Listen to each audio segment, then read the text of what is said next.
이번 시간에는 사업소득 제14페이지부터 진행하도록 하겠습니다. 사업소득의 수입시기. 수입시기는 왠지 우리 재무회계에서 배웠던 그 내용과 좀 비슷하죠? 한번 읽어보고 갈게요. 크게 어려운 부분이나 시험에 많이 나오는 부분은 없습니다. 상품, 제품의 판매는 당연히 인도한 날. 인도가 포인트죠? 요거 색칠 한번 하고 갈까요? 인도. 시용 판매는 홈쇼핑 등에서 한번 사용해보고 이런 거죠. 조건부 판매죠. 조건부 판매. 조건부 판매는 그 조건이 성립되었을 때 통상적으로 구입 의사를 표시한 날. 상품 등의 위탁 판매는 이제 수탁자가 수탁자라고 하면 물건을 받은 업체죠. 위탁품이라는 것은 위탁업체가 물건을 맡기는 사람, 그러니까 그 위에 있는 업종이, 위에 있는 회사가 수탁자에게 물건을 맡겼을 때, 지금 내가 뭐 말을 잘못한 것 같은데, 다시. 제가 이런 이야기 하죠. 시업과 시옷은 만나지 않는다. 수탁자의 의미는 이제 하이마트의 의미고요. 하이마트. 위탁자는 삼성전자가 맡긴 물건이죠. 삼성전자가 하이마트에게 그 물건을 맡긴 날이 아니라 수탁자가 판매하는 날이죠. 괜히 제가 어렵게 이야기한 것 같습니다. 장기 할부 요건은요. 장기 할부 요건은 요거랑 똑같아요. 요거랑. 부가세법에서는 대가의 각 부분을 받기로 한 때, 뭐 이런 이야기 하지만, 우리 소득세법에서는 인도한 날이 원칙입니다. 그런데 예외가 존재하죠. 회수기일 도래 기준도 인정한다. 이렇게 되어 있는데, 예외는 아예 뭐 생각하지 마십시오. 일단은 장기 할부는 인도한 날이다. 이렇게 생각하시면 됩니다. 건설, 제조, 기타 용역의 제공. 장기 건설, 장기 건설. 장기라는 내용은 이제 1년 이내에 완성된다라는 뜻이고, 어, 장기 건설은 장기적으로 한다는 것들. 장기 건설에 먼저 포인트를 갖고 학습을 해야 되겠죠? 작업 진행률을 따져서 그 작업 진행률에 따라 수입 시기를 결정 짓는다. 이렇게 보시면 되고, 장기 건설은 그냥 완료일이라고 보시면 돼요. 완료일. 그냥 여기 좀 책이 좀 그런데요. 여기 포인트는 그냥 완료고요. 여기 포인트는 진행 기준이에요. 여기도 지금 진행 기준 되어 있죠. 포인트는 진행 기준이 아니에요. 단기 건설도 진행 기준을 할 수 있지만 이런 이야기입니다. 완료일 목적으로 얘는 진행 기준이 포인트가 된다. 이렇게 보시면 됩니다. 무인 판매기 별표. 무인 판매기는 현금을 인출할 때죠. 현금을 안에 있는 돈을 빼낼 때 그때 수입 시기로 본다. 이렇게 보시면 됩니다. 인적 영역의 제공. 이거는 크게 시험에 나오는 부분은 아닌데 돈을 받기로 한 날과 용역 제공의 완료일 중 빠른 날 이렇게 보시면 되고 얼굴 때문에 여기가 안 보이죠. 한번 이동하겠습니다. 여기 아니구나. 이렇게 보겠습니다. 이동하네요. 자, 여기 보면 부동산 등의 매매는 대금 청산일. 이거를 우리는 대소인사 이렇게 외웁니다. 대소인사. 시험에는 안 나올 거예요. 시험에는 안 나오고 부동산 등에 관련된 거는 대금 청산일, 소유권 이전 등기일. 부동산은 인도를 할 수가 없죠. 이는 지금 빠져 있고 사용 수익일 중 빠른 날. 이거 어떻게 외우냐면 크고 작은 일에는 인사를 한다. 뭐 이렇게 외우는데 일단 시험에는 안 나올 겁니다. 이렇게 보시면 되고 다시 원상복귀. 음. 사업소득의 과세 방법 원천징수. 우리 원천징수란 말을 워낙 자주 들었죠. 대부분의 사업소득은 원천징수가 적용되지 않지만 왜? 라는 말은 사업소득자들은 자기가 스스로 신고를 할 수 있는 능력자다라고 보는 거예요. 그렇기 때문에 서로 신고의 능력이 있기 때문에 원천징수를 하지 않는 것이 원칙이에요. 이에 반해서 근로소득이나 그다음 사업자 번호가 없는 사업소득자들 있죠. 그런 친구들은 원천징수를 합니다. 그런 친구들이 이런 친구들이에요.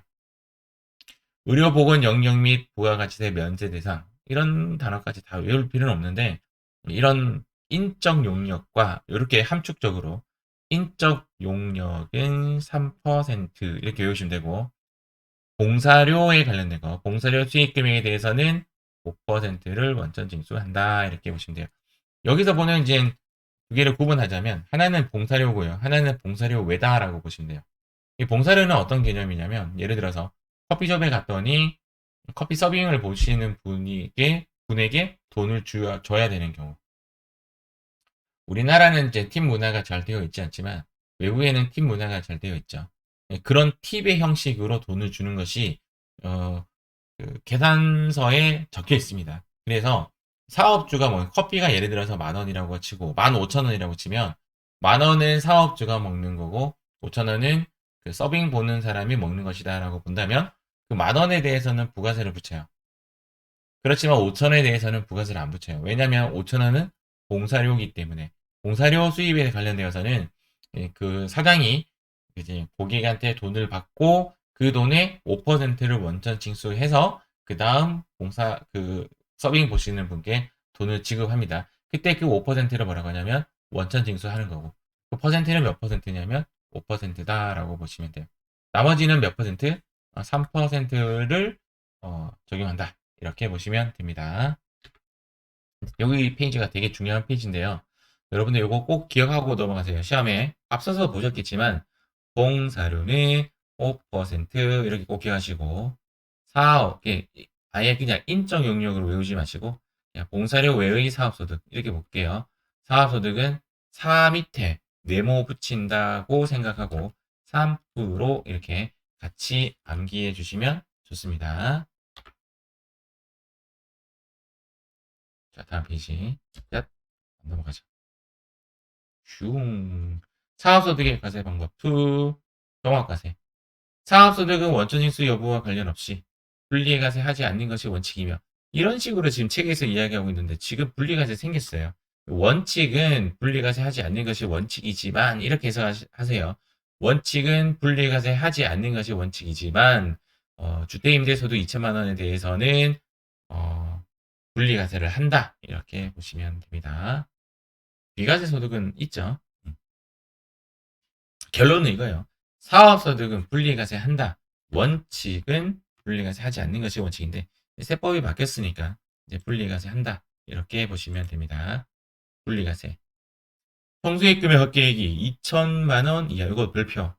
2천만 원 이하인 자의 주택 임대소득은 2019년도부터 분리과세한다. 이번 정부에서 지금 시행한 법이에요. 그래서 분리과세 한다라고 보시면 됩니다.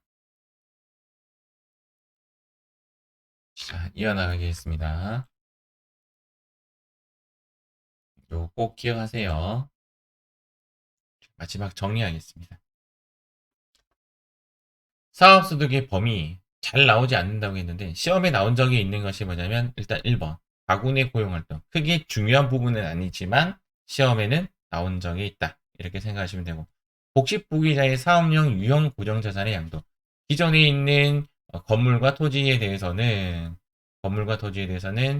얘는 양도소득으로 과세를 하고 양도소득으로 과세하고 나머지 유형 고정자산 나머지에 대해서는 사업소득으로 과세한다.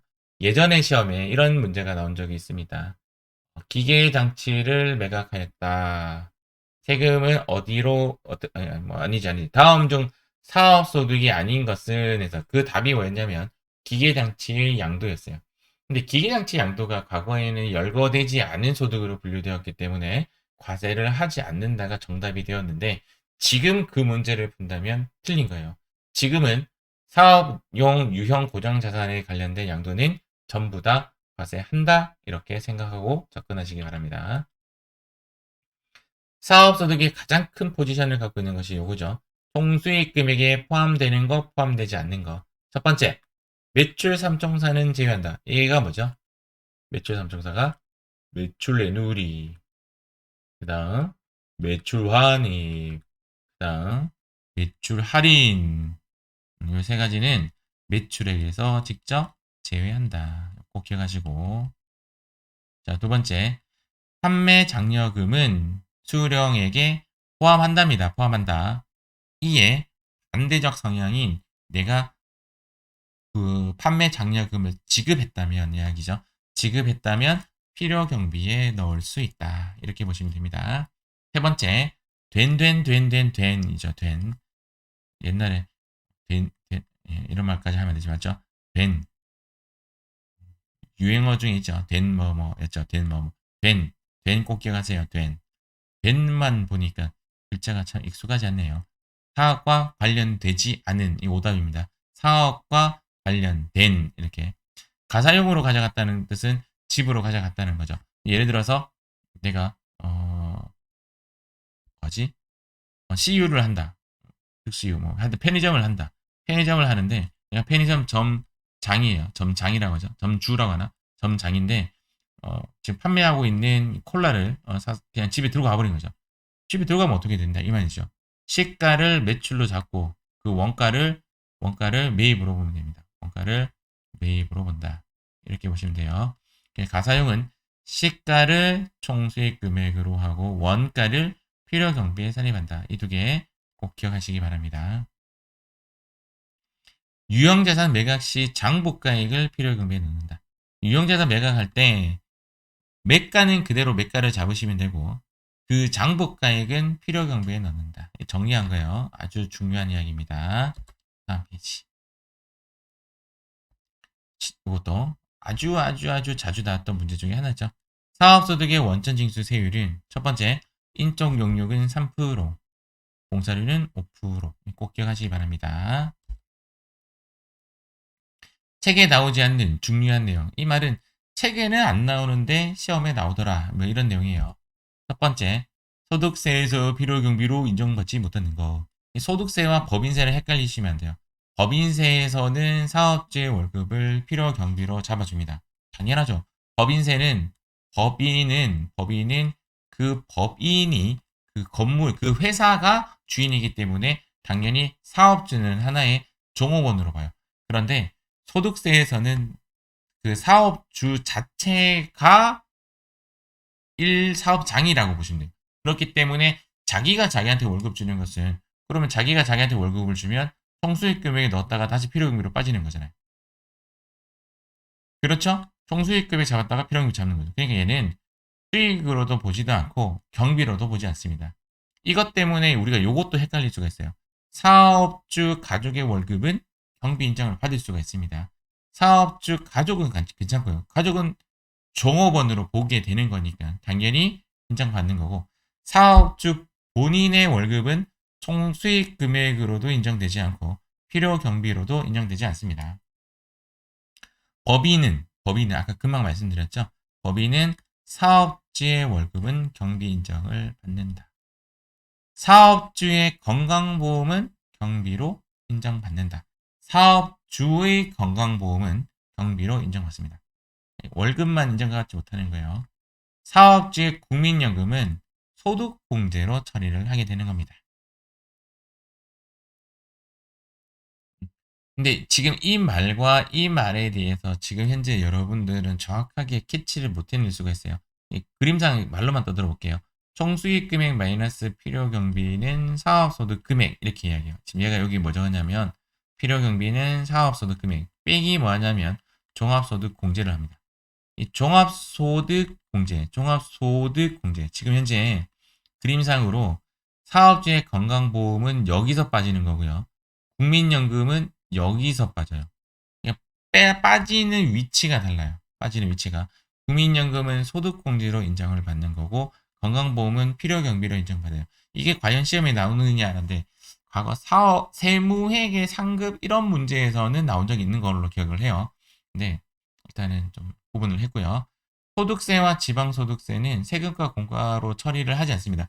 물론 그 재무회계에서는 소득세, 지방소득세를 세금과 공과로 분개를 하겠지만 나중에 세무조정할 때는 필요경비, 불산입 이런 용어로 경비에서 세법에서는 경비에서 인정하지 않는다 이 말입니다. 세법에서 이것도 정말 중요한 이야기죠. 얘는 법인도 마찬가지예요. 법인도 법인세와 법인 지방소득세에 대해서도 경비로 인정받지 못합니다. 사업과 관련되지 않은 비용. 당연한 거죠. 당연한 거. 가장 대표적으로는 가지급금. 그리고 우리가 잘 생각하지도 못할 수도 있는데 투자 부동산이나 투자 자산에 들어가는 내용에 들어가는 그 경비를 인정받지 못합니다. 4번 만원 초과 접대비는 적격 증빙으로 하지 않는 경우, 즉 만원이 넘는 접대비를 세금 계산서나 신용카드 등으로 결제하지 않고 그냥 간이 영수증으로 끊었다. 그러면 경비 인정을 받지 못해요. 이에 반해서 접대비 이외에는 3만원 기준입니다.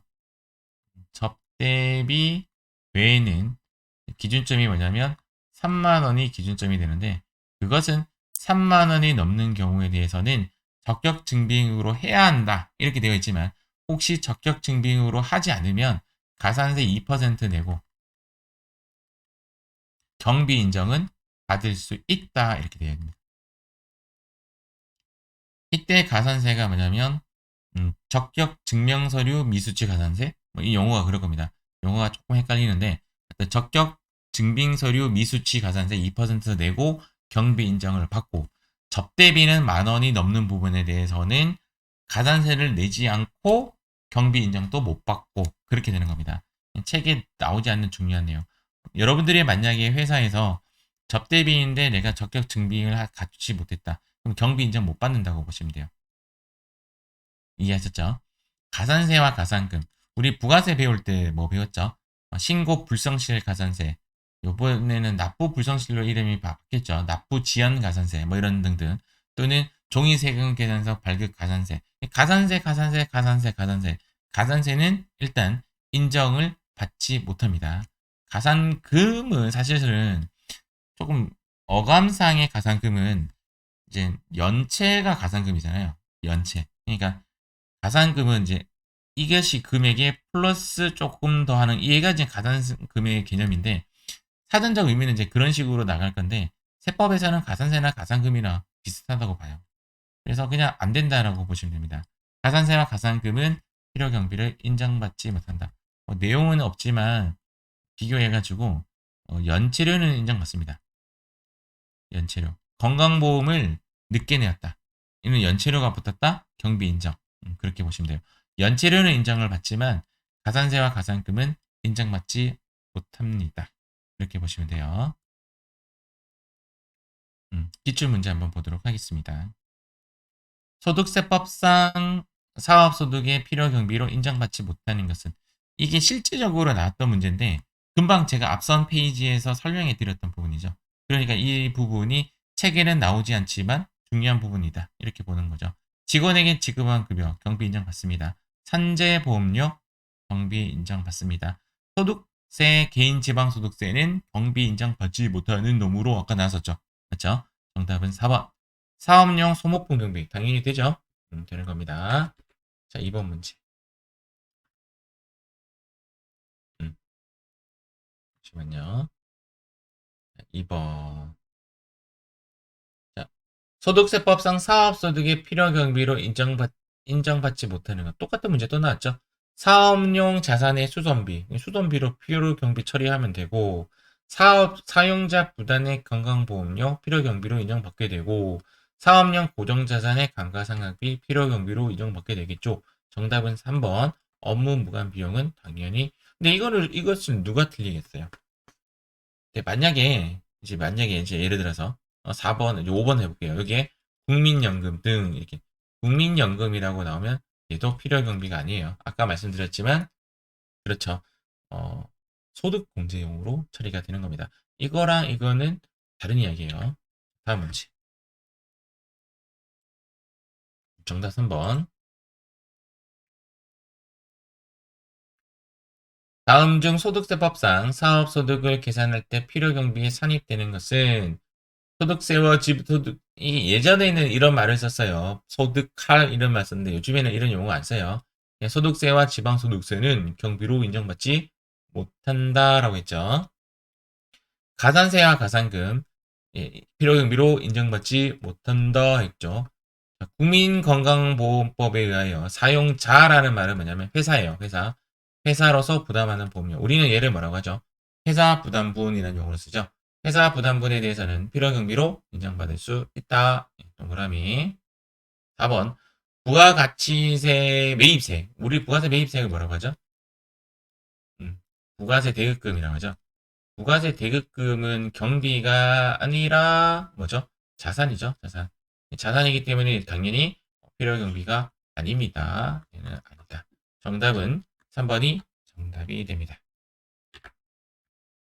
다음 4번 문제.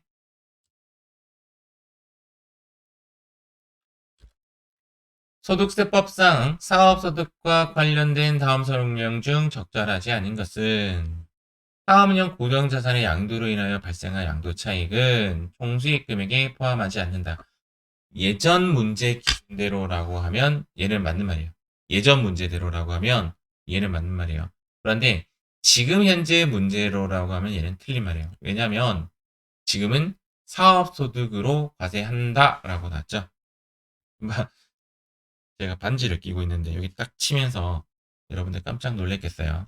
지금 생각해 보니까 상당히 귀를 때리는 소리였지 않았을까 그런 생각이 좀 듭니다. 일단은 얘는 이때 나왔던 문제에서는 얘가 답이 아니었어요. 얘가 답이 아니었고 이때는 답이 아니었고 지금은 답이다라고 보시면 돼요.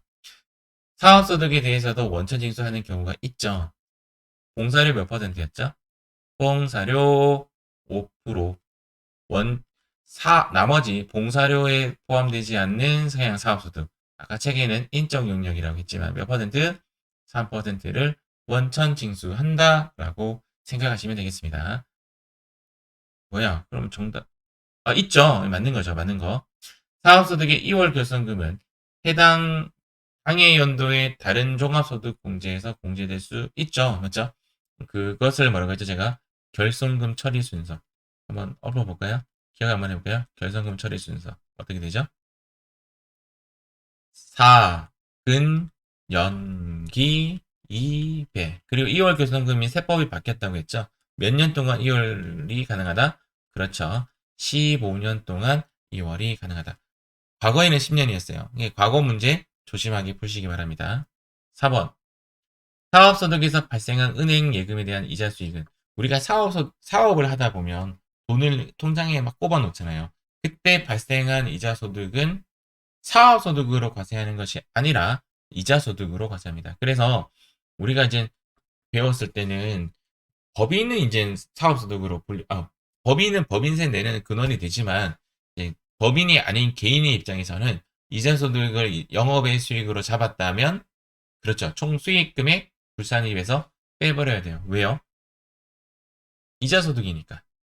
왜? 소득세는 원천이죠. 원천. 소득 원천설이기 때문에 그렇습니다. 그래서 영업의 수익으로 총수익 금액에 산입한다. 틀린 말이다. 이렇게 보시면 됩니다. 정답은 1번과 4번이 둘 다 정답이다. 이렇게 보시면 되겠네요.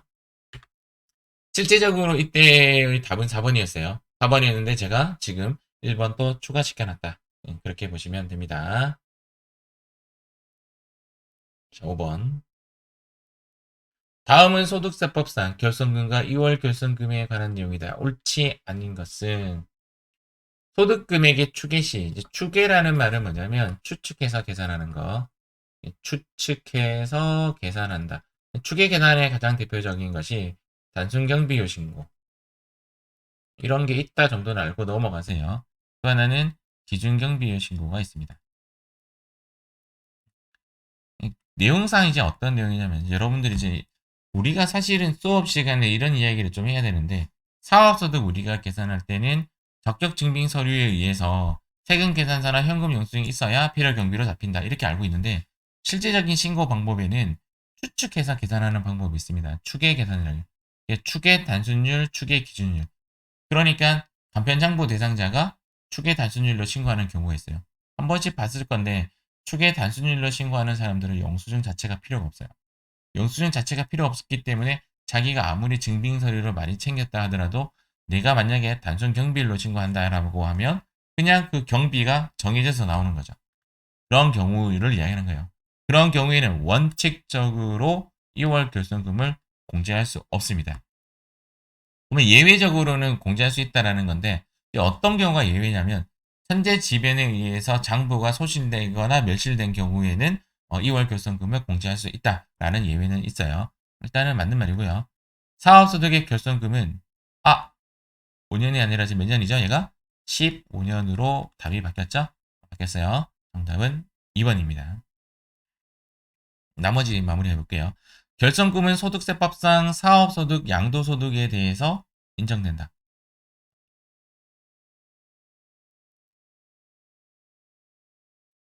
그렇죠. 그렇죠. 사업소득과 양도소득에 대해서 일단 인정이 됩니다. 부동산 임대소득도 돼요. 그렇지만 부동산 임대소득은 부동산 임대소득끼리 해야 된다. 뭐 그런 말이고요.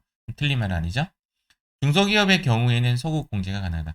소국공제라는 말은 뭐냐면 일단은 2월 결손금은요. 2월 결손금은 내가 마이너스 100을 한 것을 다음에 마이너스 100을 넘기는 것을 2월 결손금이라고 하고 이 마이너스 100 한 것을 거꾸로 보내는 걸 뭐라고 하냐면 소국공제라고 합니다. 이 소국공제는 거꾸로 내가 올해 마이너스 한 것을 내년으로 보내는 것은 2월 결손금. 그것을 작년으로 보내면 어떻게 돼요? 작년의 소득세를 다시 계산해서 세금을 좀 환급받을 수 있겠죠. 그게 가능합니다. 중소기업인 경우에 1년 딱 전 거까지만 가능합니다. 이거는 책에 안 나온 것 같죠? 안 나왔지만 가능하다. 이렇게 보시면 됩니다. 자, 이렇게 해서 사업소득에 대한 수업을 마치도록 하겠습니다.